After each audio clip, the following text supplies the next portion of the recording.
Good morning, children. Today we are going to study about a story named "The Night We Won the Buke." The night we won the Buke. The name of this lesson is "The Night We Won the Buke." In our previous classes, we studied about the sentences. That means we studied grammar regarding sentences, types of sentences and the basic structure of sentences. Do you remember in our previous class what did you study? Do you remember? The name of this story is "The Night We Won the Buke." Okay, I will show you the lesson PDF through screen sharing. Please wait. This is a story written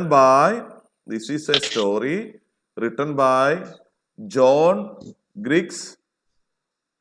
So let us move to again. Please come back to the lesson. We are today going to study a new story. എല്ലാവർക്കും story ഇഷ്ടമാണ്. Now we are going to study a new story. So listen carefully. എന്നെ നന്നായി ശ്രദ്ധിച്ചിരിക്കുന്ന കുട്ടികൾക്ക് ഈ story വേഗം മനസ്സിലാവും. This picture is shown here. He is the author of this story, John Griggs. Please write down the author's name, John Griggs. He is the author of this story. He is a British writer.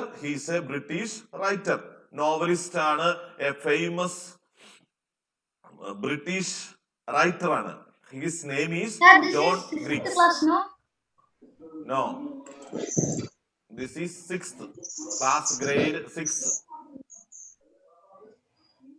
Okay. So we are moving back to the story again. I have given you a brief description of this author and you have written the name of the author. So again, going back to the story. Have you ever felt embarrassed about this story is about not having something that everyone else had? Share your experience with the class. ഈ സ്റ്റോറിയുടെ പ്രത്യേകത എന്താണെന്ന് അറിയോ?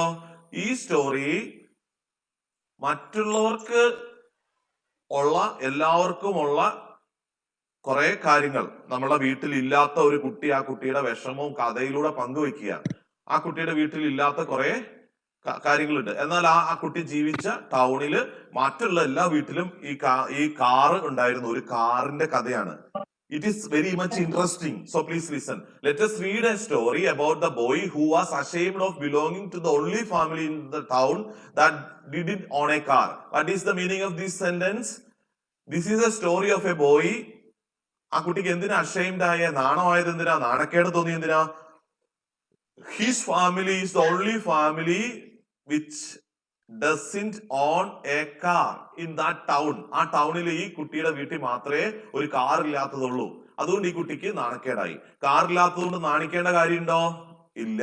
നമുക്ക് എന്തെങ്കിലും സാധനങ്ങൾ ഇല്ലാത്തതുകൊണ്ട് നാണിക്കണോ? ഇല്ല. പക്ഷെ ഈ കുട്ടി അങ്ങനെ ഒരു കുട്ടിയുടെ കഥയാണ് നമ്മൾ പറയുന്നത്. It was just before the Second World War. Okay. We were the only family in our New York town. Which town? New York town. That we didn't own a car. അവർക്ക് ഒരു കാർ ഉണ്ടായിരുന്നില്ല. Our daily shopping trips were made in a disreputable two-wheeled basket cart drawn by an ancient Shetland pony that my mother had named Burkis after the character in David Copperfield. Bonnie Burkis was an eyesore. Every clap of his splayed hooves sounded our poverty. ഒരു പോണി എന്ന് പറയുന്നത് ഒരു കോവർ കുതിര പോലെ, കഴുതയും കുതിരയും mix ചെയ്തിട്ടുള്ള ഒരു സങ്കരയിനമാണ്. അതുപോലെ ഒരു കുതിര വണ്ടി മാത്രമേ ഈ വീട്ടുകാർക്ക് ഉണ്ടായിരുന്നുള്ളൂ. ന്യൂയോർക്ക് ടൗൺ ആണ്. C, the name of the city is New York town. Okay, അതുകൊണ്ടാണ് ഈ ഓതർക്ക് ഷെയിംഫുൾ ആയി തോന്നിയത്. Okay, C that my mother had Angel Eldho turn of your video. നിങ്ങൾ എല്ലാവരും രക്ഷിതാക്കളും കുട്ടികളും ശ്രദ്ധിക്കേണ്ടത്, പലർക്കും ക്ലാസ്സുകൾ കിട്ടാൻ കൂടുതൽ ക്ലാരിറ്റി ഉള്ളതുകൊണ്ടാണ് നമ്മൾ സൂം ആപ്പ് എല്ലാവരുടെയും മൊബൈലിലോ അല്ലെങ്കിൽ ഡിവൈസിലോ ലാപ്ടോപ്പിലോ ഒക്കെ ഇൻസ്റ്റാൾ ചെയ്യാൻ പറഞ്ഞത്. അതിന്റെ അർത്ഥം നിങ്ങൾ എല്ലാവരും സൂം ആപ്പിലൂടെ എപ്പോഴും അല്ലെങ്കിൽ ഈ ക്ലാസ്സിൽ കയറരുത്. നമ്മൾ ഈ പാസ്വേഡ് അതാത് ക്ലാസ്സിലെ ആളുകൾക്ക് വേണ്ടി മാത്രം വെച്ചിരിക്കുന്നതാണ്. ഇപ്പോൾ 8:30 വരെ ഉള്ള സമയം അത് ചിലപ്പോൾ 5 മിനിറ്റ് മുന്നോട്ട് പോയേക്കാം. നമുക്ക് 6th ക്ലാസ്സിനുള്ള സമയമാണ്. അപ്പോൾ അതിനു മുന്നേ ഉള്ള കുട്ടികൾ ഈ ക്ലാസ്സിൽ കയറിയാൽ തന്നെ അഥവാ അവർ മിണ്ടാതിരിക്കണം. അവർ കേൾക്കുന്നില്ല, ഞങ്ങൾക്ക് മനസ്സിലാവുന്നില്ല എന്ന് പറയണ്ട. പിന്നീട് വീഡിയോ കാണുമ്പോൾ നിങ്ങൾക്ക് മനസ്സിലായിക്കൊള്ളും. ക്ലാസ്സിൽ ഇപ്പോൾ മറ്റ് ക്ലാസ്സിലെ കുട്ടികൾ ഉണ്ടെങ്കിൽ അവരോടും, അതുപോലെ നിങ്ങളുടെ ആ കയറിയ സമയത്ത് നിങ്ങളുടെ ക്ലാസ്സിലെ പോർഷൻസ് ആണോ എന്ന് നിങ്ങൾക്ക് പിന്നീട് നിങ്ങളുടെ ക്ലാസ് ടീച്ചേഴ്സുമായിട്ടും പിന്നീട് നിങ്ങൾക്ക് വീഡിയോ കാണുമ്പോഴൊക്കെ ഉറപ്പുവരുത്താം. Okay. For poor we were, my father's salary as clerk would have maintained us in modest plenty had not half of it gone for the support and medical expenses of ill and indigent relatives. Indigent, please write down the vocabulary indigent. INDIGENT. Shetland pony, ഇവിടെ എഴുതിയിട്ടുണ്ട്, a horse breed with a thick coat. Shetland pony. Shetland pony. Shetland pony. Then eyesore. Eyesore meaning EYESORE, something that is very ugly. കാണാൻ ഭംഗിയില്ലാത്ത അതാണ് eyesore. Then splayed meaning SPLAYED, spread out. Splayed meaning spread out. Is seeking. Okay. Modest plenty. Modest plenty. Sufficiently provided for indigent poor. Indigent poor. Mortgaged, MORTAGED, mortgaged means, see, ഇപ്പോൾ നിങ്ങൾ എല്ലാവരും don't waste the time to write down the meaning, only write down the vocabulary. You can refer the dictionary later on. To the hilt, to the maximum extent. Okay. Do you think the narrator was happy with a spiritual bank account? What do you think happened? For weeks. Okay, my bitter retort was, you can buy a car with it.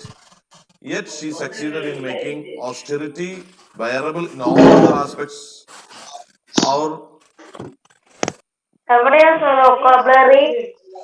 See, ഈ vocabulary ഇപ്പൊ സാർ പറഞ്ഞ Shetland pony, eyesore, splayed, modest plenty, indigent, mortgaged, to the hilt. ഈ ഇത്രയും vocabularies നിങ്ങൾ എഴുതി പഠിക്കണം. ഈ ചാപ്റ്റർ ഇപ്പൊ നിങ്ങൾക്ക് ഈ PDF നിങ്ങളുടെ സൈറ്റിൽ ഇടും. നിങ്ങൾക്ക് ഈ സൈറ്റിൽ നിന്ന് ഇതൊന്നും കൂടെ 2-3 പ്രാവശ്യം ഈ സ്റ്റോറി വായിക്കണം. ഈ സ്റ്റോറി ഇൻട്രസ്റ്റിംഗ് ആണ്, നിങ്ങൾക്ക് മനസ്സിലാവും. ഇതാണ് നമ്മൾ ഈ സ്റ്റോറിയുടെ കഥാപാത്രം പറഞ്ഞ ഈ പാവപ്പെട്ട വീട്ടിലെ ഈ കുട്ടിക്ക്, കുട്ടി പാവപ്പെട്ടതല്ല, പക്ഷെ ന്യൂയോർക്ക് സിറ്റിയിലായതുകൊണ്ട് ബാക്കി എല്ലാവർക്കും കാർ ഉണ്ടായിരുന്നു. ഈ കുട്ടിക്ക് വീട്ടിൽ മാത്രം കാറില്ല. അപ്പോ കുതിര വണ്ടി ഉണ്ടായിരുന്നു.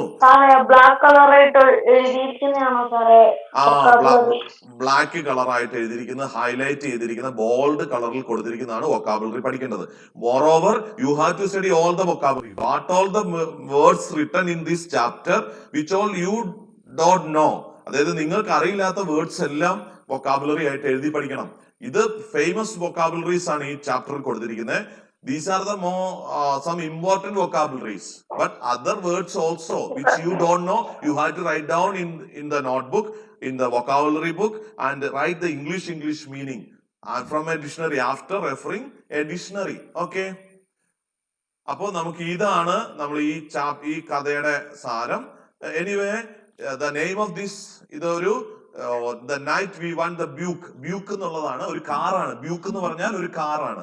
BUICK. Chapter name, the night we won the Buick. This is only for the class grade 6. Chapter 1, the night we won the Buick. In the previous class, 6ാം ക്ലാസ്സിലെ ഇംഗ്ലീഷ് ക്ലാസ്സിൽ കഴിഞ്ഞ ക്ലാസ്സുകളിൽ നമ്മൾ ഗ്രാമർ, സെന്റൻസിനെ കുറിച്ചൊക്കെ പഠിച്ചു. Today we started new lesson named the night we won the Buick. NIGHT, night we won the Buick. അപ്പൊ ഇത് നിങ്ങൾക്ക് ഈ ചാപ്റ്റർ ഒക്കെ നിങ്ങൾക്ക് ഇപ്പൊ PDF പിന്നെ കാണാം. ഇവിടെ കാണുന്ന ഈ പിക്ചറിൽ കാണുന്ന ഈ കാറാണ് എന്ത് കാറ്? ബ്യൂക്ക്. BUICK. അവരുടെ വീട്ടിൽ കാറില്ലാത്ത ആ വീട്ടിലേക്ക് ഒരു കാറ് സമ്മാനമായി കിട്ടിയത് കഥയാണ് പറയുന്നത്. അത് നിങ്ങൾക്ക് പിന്നെ വായിച്ചു നോക്കാം. Anyway, you got an idea ഇതിന്റെ കഥ നല്ല ഇൻട്രസ്റ്റിംഗ് ആണ്. It is very interesting story. So wait till the next class. And otherwise one more thing you do, go through this PDF and read this chapter carefully. എന്നിട്ട് ഈ കഥയൊക്കെ മനസ്സിലാക്കിയിരിക്കൂ. During in our next class vocabulary എഴുതണം, meaning എഴുതി, book vocabulary നോട്ട്ബുക്കിൽ എഴുതി, English meaning എഴുതി പഠിച്ചിട്ട് ടീച്ചേഴ്സിനെ കാണിക്കണം. ഓക്കെ, വൊക്കാബുലറി എഴുതണം. Okay, so now let us wind up.